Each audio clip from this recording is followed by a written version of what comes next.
The day Mr. Blake died, the house went quiet, not the soft kind of quiet, not peace. It was the kind that presses on your skin and tells you you're no longer welcome. I had just finished folding his nightgown. It still smelled like soap and menthol. His empty bed looked small, too clean, too untouched. He'd passed away hours earlier, peacefully they said, but there was nothing peaceful about the way Graham looked at me that morning. He didn't say thank you, he didn't say I'm sorry. He handed me a piece of paper and said, "You should start packing." I stared at him. "Excuse me." He didn't even flinch. "Laura says it's best if you move out before the end of the week. There might be some legal things to handle." I stood there, heart frozen. "You want me to leave?" He looked down at his shoes. "It's not personal." I laughed, but there was no humor in it. "I gave 12 years of my life to your father. I missed job interviews, friendships, babies being born, and now that he's gone, so am I." Graham didn't answer, he just walked away. The funeral was the next day. They put him in a blue suit I had picked out, a white flower in his hands. His skin looked like wax. I stood in the second row behind Laura and her husband. No one asked me to speak. No one even asked how I was doing. I watched as Graham greeted guests, shook hands, told stories. Not once did he mention me. I was the one who bathed his father, who made his soup, who cleaned his sheets at 3 a.m. But I was invisible now. Later that afternoon, while the others were still in the kitchen drinking coffee and eating pie, Laura pulled me aside. She was wearing heels too high for a funeral. Her lipstick didn't smudge once. "I hope you're not planning to stay much longer," she said. I stared at her. "This was never your home," she added. "You were here for him. He's gone." I didn't respond. She handed me a manila envelope. "Graham and I already talked to the lawyer. The house is in his name. You have no claim." I looked down at the envelope, then back at her. She smiled. That small, practiced smile people wear when they think they've won. I nodded. Then I walked upstairs. I packed slowly that night. Only what was mine, my books, my clothes, the old yellow blanket I kept at the foot of the couch, not a single thing from the kitchen, not one photo from the wall. Let them have the house. Let them dust it, wash it, fill it with noise. They'd learn. No one loved that place like I did. No one knew how to silence the creak on the third stair. No one remembered which light switch was loose. They didn't deserve it, and I didn't beg.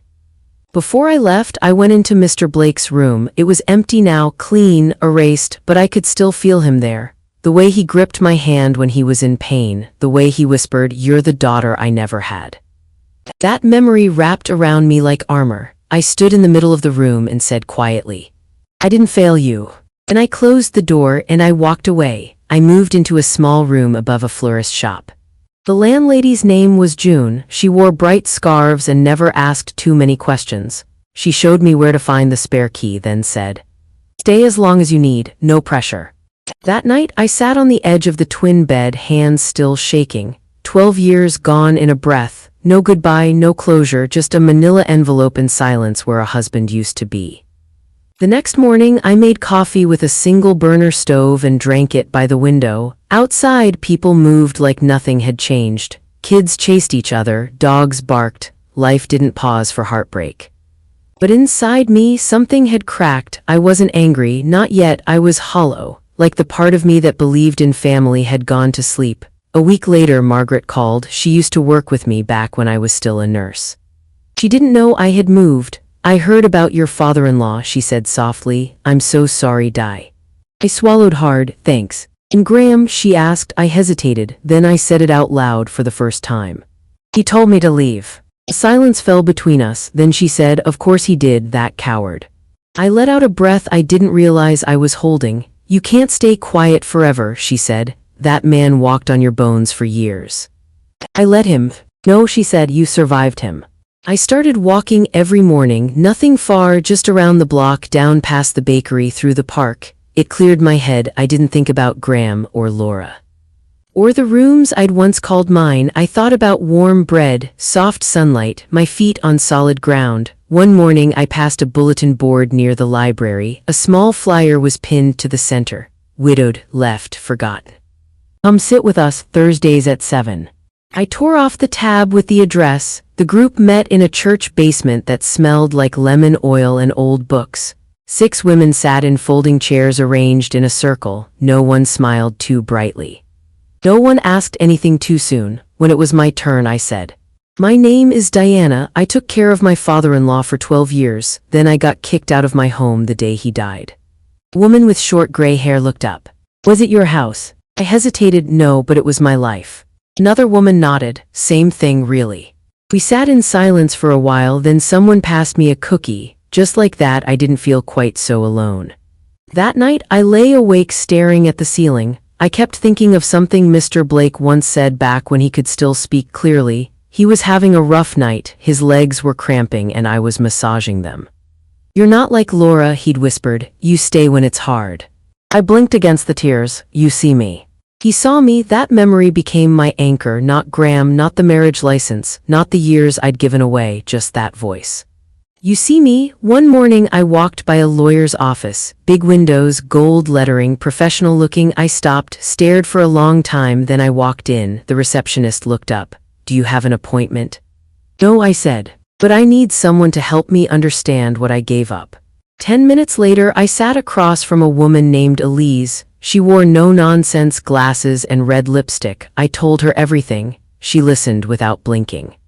When I finished, she leaned back and said, "You may not be able to reclaim the house, but you can reclaim your name, and that's a start." She slid a form across the desk, "Petition for legal separation." "You have more power than they want you to believe," she said. I nodded, and I signed. Later that evening, as I walked home, I passed the florist shop. The window display had changed: pale roses, soft baby's breath, tall lilies. I paused and looked at my reflection in the glass. I didn't look like a woman who'd been discarded. I looked like someone returning to herself. The papers went through quietly. No drama, no courtroom. Just a few signatures, a notary stamp, and one final letter delivered to Graham's office. I imagined him reading it, his name typed cold and bold at the top. I wondered if he paused, if he hesitated, if he cared. Then I stopped wondering. June, my landlady, surprised me with a warm apple tart one evening. "Just a small thank you," she said, "for not burning the place down with that tiny stove." I laughed harder than I had in weeks. She sat with me at the kitchen table, sipping tea from a chipped mug. "You've been through something," she said, more like an observation than a question. I nodded. "You don't talk much," she added. "I used to," I said. "What changed?" I thought about it, then I said, "I got tired of explaining myself to people who weren't really listening." She nodded like she knew exactly what I meant. Then she said the most unexpected thing, "Want a job?" June needed help in the shop downstairs, cutting stems, watering arrangements, handling deliveries. "Nothing fancy," she said, "just presence. The flowers respond better to someone who doesn't rush." I smiled. "I think I qualify." That week I started working 3 mornings a week. It was quiet work, gentle, rhythmic. I liked the feel of scissors in my hand, the sound of water running over petals, the hum of something alive. Customers came and went, but the flowers stayed, bloomed, faded, returned. There was comfort in that. One Thursday night I returned to the support group. New women had joined. One was crying before she even sat down. I waited until it was my turn, then I said, "He didn't hit me, he didn't scream, he didn't lie, he just disappeared while standing right in front of me, and somehow that broke me more than anything else ever could."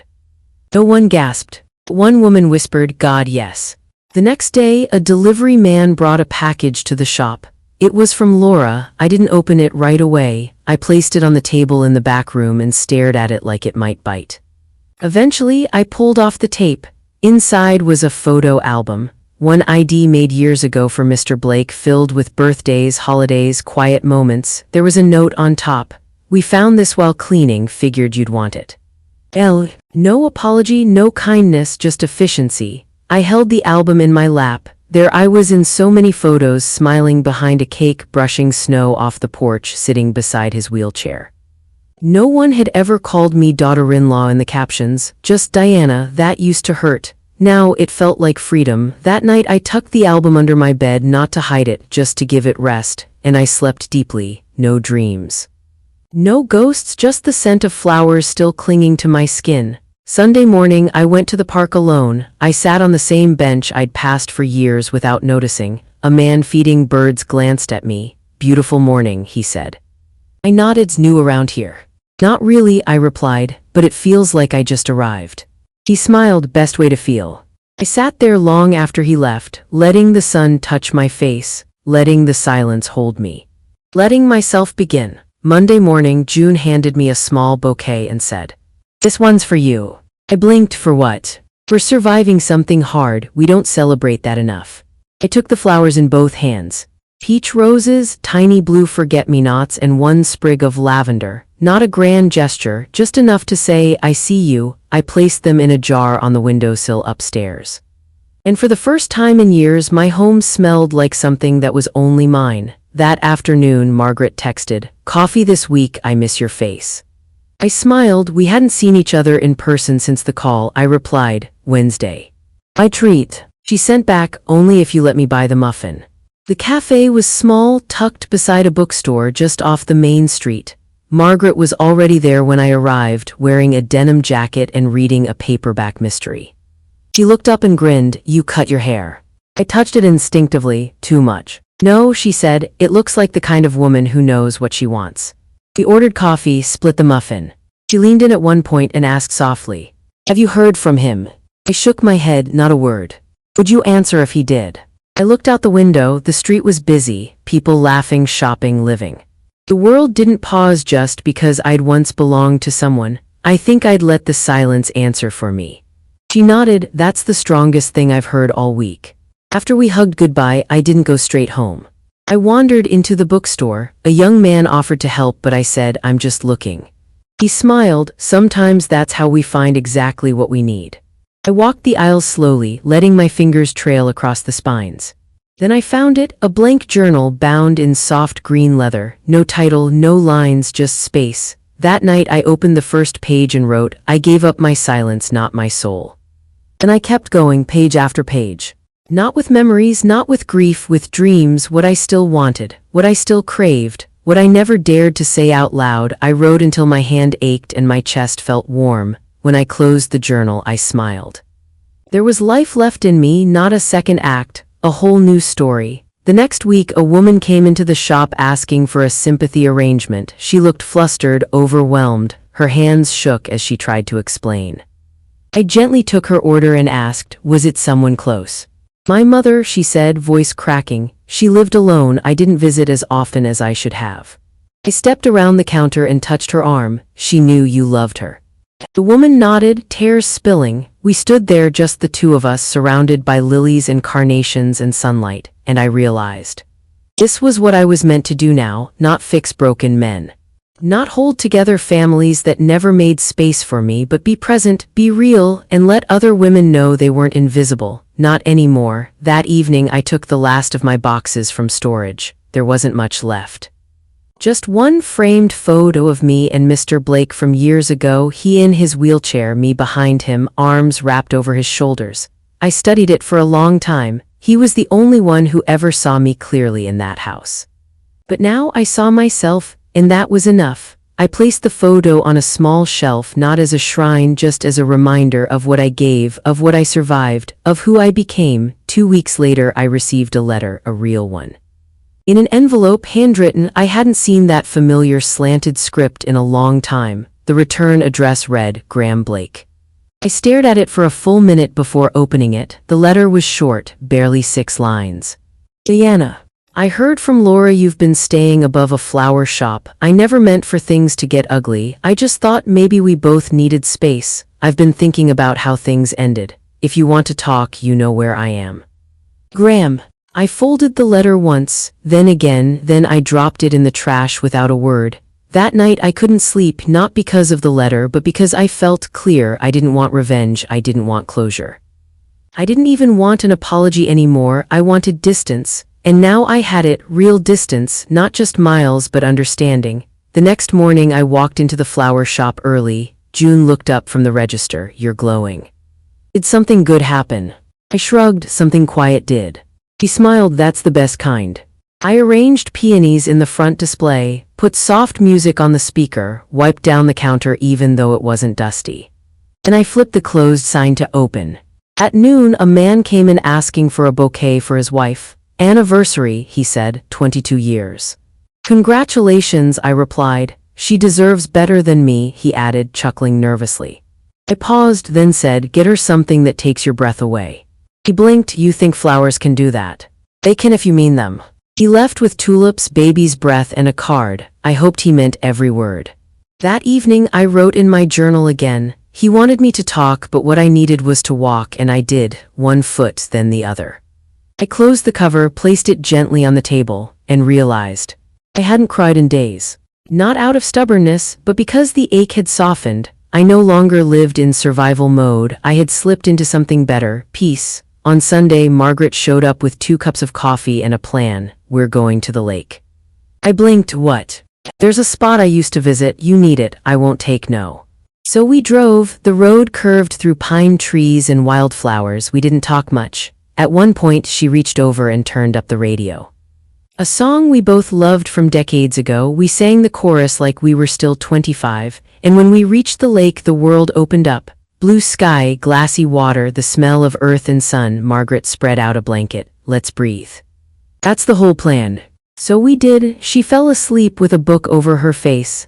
I sat cross-legged and watched the ripples. I thought about the version of me who stayed in that house for 12 years. She wasn't stupid. She wasn't weak. She was loyal and kind and too often forgotten, but not anymore. I whispered aloud to no one in particular. I see you, I forgive you, and I'm taking you with me. The wind carried it, and that was enough. I started teaching a flower class on Thursdays. Nothing formal, just a few women from the support group, a handful of neighbors, and one retired schoolteacher who used to grow orchids in her basement. We met in the back room of the shop. Plastic tables, tin buckets, scissors, and a radio that only played soft jazz. At first they were shy with the flowers, afraid to cut too short, too bold. But by the 3rd week they were laughing, arranging with flair, comparing color palettes like artists. We didn't talk about husbands, or loss, or anything we didn't want to say, but somehow healing showed up anyway, in peonies and pruning, in hands that learned to shape beauty again. One afternoon, June pulled me aside. There's a woman asking for you. I walked into the front room and stopped cold. Laura, she wore black sunglasses and a beige coat like armor, still polished, still perfect. She removed her glasses slowly. Hi, Diana. I said nothing. She looked around. Nice place. I waited. Finally, she said, Graham had a stroke. It wasn't major, but it changed things. I crossed my arms. He's asking for you. I raised a brow. What does he want? She hesitated. I don't know, but he kept saying your name. I stared at her. And what do you want? She blinked. I just came to deliver the message. I smiled just slightly. No, Laura, you came to see if I still belonged to him. She flinched. I don't. She opened her mouth, then closed it, turned, left. I didn't follow. That night I wrote one sentence in my journal. I used to ache for a knock on the door. Now I'm grateful for silence. I closed the book and turned off the light, and I slept deeply. Philip showed up at the flower shop the next morning, not planned, not announced. He held a single sunflower in his hand and looked sheepish. I was nearby, he said. You live 30 minutes away. He grinned. Close enough. We sat on the bench outside the shop and watched people walk by. He didn't ask about Graham. He never did. He only ever asked about me. How's the class? Growing. How's your heart? I paused. Quieter. Is that good?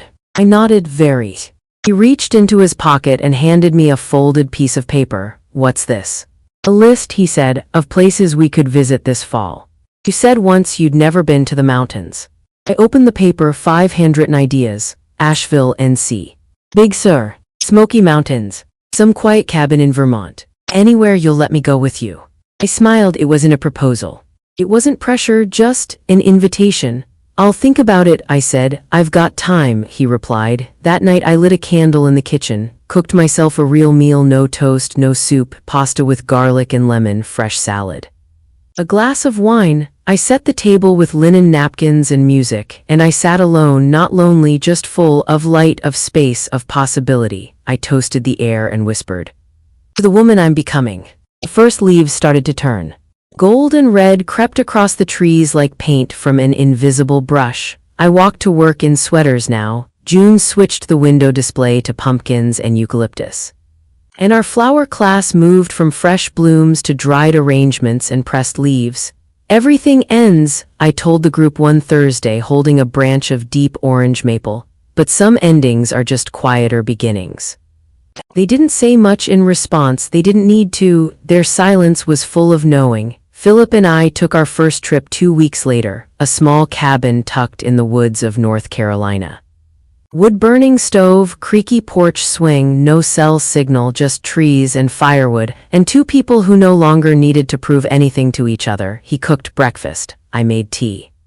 At night, we sat by the fire, reading in the same room but not always speaking. He'd reach for my hand sometimes. No questions, just warmth. I didn't say I loved him, not yet, but I let him hold my silence. And he held it gently. One afternoon, we hiked to a ridge. The view stretched wide, valleys and trees, all wearing their finest shades of goodbye. At the edge, I stood quietly, letting the wind move through my hair. Philip came up beside me. "You look like you belong here," he said. I turned. "In the mountains." "In the world," he said, like someone who's come home. I blinked, then smiled. Maybe I have. Back home, the flower shop was busier than ever. People wanted warmth. Soft things, beauty that didn't need explaining. One woman came in for a funeral spray. Another asked for a centerpiece to mark her divorce. "Something that says, 'Thank God I'm out,'" she joked. I gave her golden mums and burgundy dahlias. "You'll bloom again," I said. She touched the petals like they were fragile and said, "So will you." And I believed her. One evening after closing, June sat with me at the counter. "You've changed," she said, not unkindly. I looked up. "How so?" "You used to move like you were still bracing for impact. Now you glide." I chuckled. "Glide's a stretch." "No," she said, "you're lighter." I nodded. "I feel it." Then quietly she asked, "Would you ever go back if he begged?" I didn't even have to think. No. She smiled. "Good." That night I pulled out the journal again, wrote 2 simple lines. "He doesn't deserve the new version of me, but I do." I closed the cover, then I stood in the middle of my kitchen, turned on the radio, and danced by myself for no one, just to feel joy echo in my own bones. Just to feel what it's like when nothing hurts anymore. The first snow came early, not a storm, just soft flurries that danced past the window, landing gently on rooftops and shoulders. I stood outside the flower shop that morning with a cup of coffee, watching the world turn quiet. People hurried past with scarves and laughter. I just stood there still, calm, grateful. Because for the first time in years, winter didn't feel like something to brace for. It felt like rest. Inside the shop, we decorated for the holidays. Wreaths, pine cones, cinnamon sticks tied with twine. I played old jazz records while June hung fairy lights in the window. "Smells like memories in here," she said. "Or redemption," I replied. She grinned. "Even better." That afternoon, I received a voicemail from Adam, Graham's nephew. One of the few people in that family who'd ever shown me kindness. He sounded hesitant. "Hey Diana, Uncle Graham's in rehab now. He's asking for visitors. I know things ended badly. I just thought you should know." He didn't beg, didn't push, just left space. I didn't call back, but I didn't delete the message either. Philip noticed I was quiet that evening. We were making soup in my apartment, chopping carrots in rhythm. "Something on your mind?" he asked. I told him about the voicemail. He didn't speak right away. Then he said, "You don't owe anyone your peace, but if there's something you need to say to set yourself free, say it." I nodded. "I don't miss him," I said. "I don't want him back, but I do want to walk into that room knowing I'm no longer the same woman who left." Philip placed his hand over mine, "Then do it for her." Next morning, I took a cab to the rehab facility. The building was clean, too warm, filled with the soft hum of televisions and wheeled walkers. A nurse led me to a room where Graham sat, pale and thin, legs wrapped in a blanket. He looked older than I remembered. We stared at each other for a long moment, then he said, "You came." I nodded. I did. He tried to smile. "You look good." I didn't return the compliment. He coughed, shifted. "They told me I need to relearn a few things, walking." Holding a fork, remembering names. I said nothing. He looked down at his hands. "I've had a lot of time to think." Still, I stayed silent. Finally, he whispered, "I was cruel to you." I folded my arms. "You were careless. Which sometimes is worse." He winced. "I thought you'd always be there," he said. "I know. I thought I didn't have to say thank you." "You didn't," I said. "That's why I left." Tears welled in his eyes, but I didn't go to him. I simply stood and said, "You don't have to explain. I don't need it anymore." He looked up. "Then why did you come?" I met his eyes. "To tell you that I'm okay." And I turned to leave, but before I stepped out I added, "And I hope someday you'll learn to be okay too." Outside, the air was cold and clean. I zipped my coat, pulled on my gloves, and kept walking. Not fast, not angry, just forward, just free. That evening, Philip handed me a small wrapped package. I raised an eyebrow. It's not Christmas yet. He smiled. Open it anyway. Inside was a tiny silver pendant in the shape of a magnolia blossom. Resilience, he said. They bloom after the frost. I held it in my palm for a long moment, then I said, I think I'm finally blooming too. And he replied, you've been blooming for months, you just stopped needing someone else to notice. December rolled in soft and quiet. The shop glowed with golden lights. We wrapped bouquets in plaid ribbon. Customers came in with red noses and stories they needed someone to hear. Do flowers even matter in winter? One man asked, buying a single stem of white amaryllis. They matter more, I told him, because they don't have to bloom now, but they do anyway. He left smiling, holding something fragile with both hands. I got a card in the mail the next day from Laura, a basic holiday card, store-bought, impersonal. Inside was a single line, hope you're well, Graham is stable, we're managing. No warmth, no invitation.